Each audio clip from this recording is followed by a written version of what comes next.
AMC, the movie channel, has just added a trigger warning to one of my favorite movies, Goodfellas.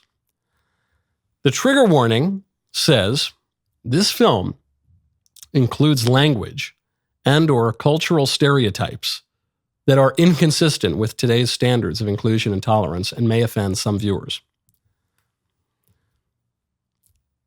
Goodfellas is based on a true story. This movie is absolutely unacceptable. It depicts stereotypes that have no place in our society. I mean, it's true. It actually happened. These people are real and they did behave this way. But just because it's true doesn't mean it's not racist. That's what it is. And it's about my ancestral people, the Italians. But it's about a certain Italian-American subculture that is real. There really were mobsters. There really were 5 families in New York and other mob organizations. The Goodfellas is based on a book from 1985. It's a nonfiction book called Wise Guy by Nicholas Pileggi. It's the story of Henry Hill, who's a real guy, who always wanted to be a gangster. This is very, very funny. This, to me, this trigger warning is very, very funny. Funny how, you might ask? Funny like I'm a clown, like I amuse you, like I make you laugh, like I'm here to amuse you? No, I'm funny. What's so funny about me, huh? You might be thinking that. I find it very, very funny. But it's the funniest part of it is that it's true. This is a stereotype. And such stereotypes are unacceptable in today's age, according to the cultural elites. And it's also true, because all stereotypes are true. Maybe that's the line that finally gets me canceled. All stereotypes are true. That is how they became stereotypes. Stereotypes do not necessarily apply to every single individual in a certain group, of course not. But it's a type.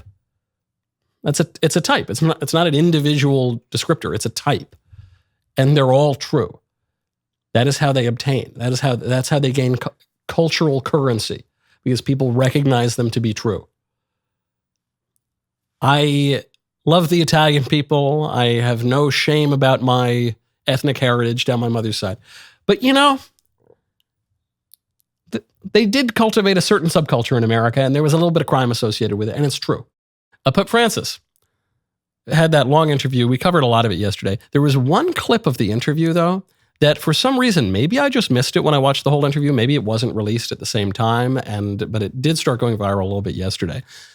I do want to cover this as a little coda to the Pope Francis interview. He was asked if we would ever see female priests or deacons in the Catholic Church, priestesses or deaconesses. Here's his answer. For a little girl growing up Catholic today, will she ever have the opportunity to be a deacon and participate as a clergy member in the church? No. No. Any questions?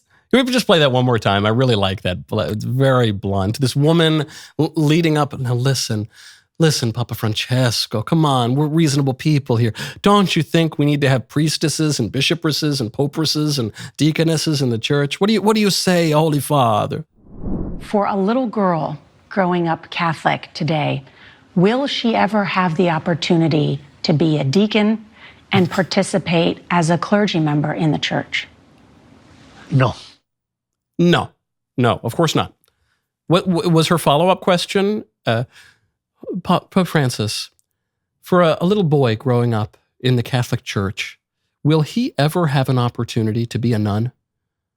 No, he also won't, because men and women are different. The Holy Father's answer here is just to say men and women are different. That's it. There have never been lady priests. In some breakaway sects over the past 50 years, there have been lady priests. It's preposterous. When the Anglicans started doing it, you had a lot of Anglican priests just say, okay, I'm done with this. And they left, and they entered the ordinariate, which was this way for Anglican priests to join the Catholic Church. Because they said, priestesses, it's totally ridiculous. Totally ridiculous. There are plenty of roles for women in the Catholic Church. Sometimes the Catholic Church is pilloried for being too pro-woman. We're quite fond of women. The great saints whom we venerate, Our Lady, we're certainly quite fond of Our Lady. But men and women are different, and the libs can't stand that. Some people have asked, with this woman's question, if you want to be a priestess, why not just join any of the many breakaway groups that have priestesses?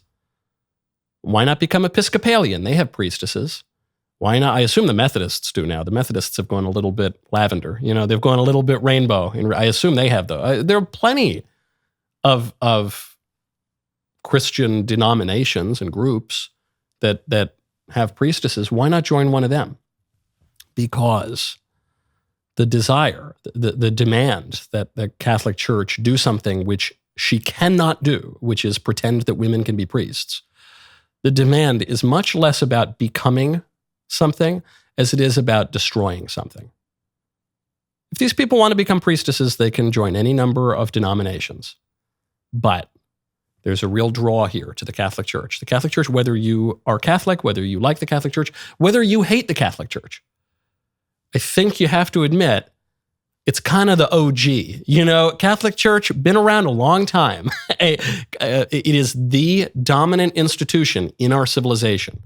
For better or worse, even if you really don't like the Catholic Church, it is the institution that has shaped our entire civilization. It is the only institution in our civilization that dates back to antiquity. And if you're a liberal, you got to get it. You got to destroy that institution. You have to. This is what so much of the liberal revolutionary politics has been about. It is not a coincidence that when the French Revolution took off, who did they go after the hardest? It was the church. When the Bolshevik Revolution took off in Russia, who did they go after? The church. In that case, the Eastern Church. When the communists tried to take over Spain, what did they do? They killed nuns, they killed priests, they attacked the church. Because the church is this institution that will not yield to the fashions of modernity and the exaltation of the self, the idolatry of the self that defines liberalism. The church will not permit it. And thus far, I think the track record has been pretty clear and pretty great about the gates of hell not prevailing against the church, despite all odds, despite the knavish imbecility with which the church has often been led at the human level. And so that's why. These people don't want to become Episcopalian priestesses or Methodist or whatever. They want to finally bring that dirty rotten, those Catholics, they've got to heel to liberalism. They have to. And the libs will not rest until that happens. But it's not going to happen. That's the problem for them. That was a great clip. Now, hold up, ring that bell, subscribe to the Michael Knowles YouTube channel. See you next time.